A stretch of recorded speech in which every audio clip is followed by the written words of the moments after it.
Anda adalah benteng terakhir keadilan. Orang miskin,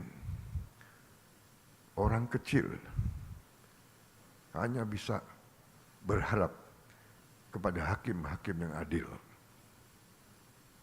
Orang yang kuat, orang yang punya uang banyak, dia bisa berbuat. Dia bisa punya tim hukum yang luar biasa. Tapi orang kecil hanya tergantung sama hakim yang adil. Hakim yang tidak bisa disogok, hakim yang tidak bisa dibeli, hakim yang cinta keadilan, hakim yang cinta rakyat. Percuma kita punya polisi yang hebat, tentara yang hebat. Si koruptor, si maling, begitu ke pengadilan lolos. Kasihan ini anak buahmu, Kapolri.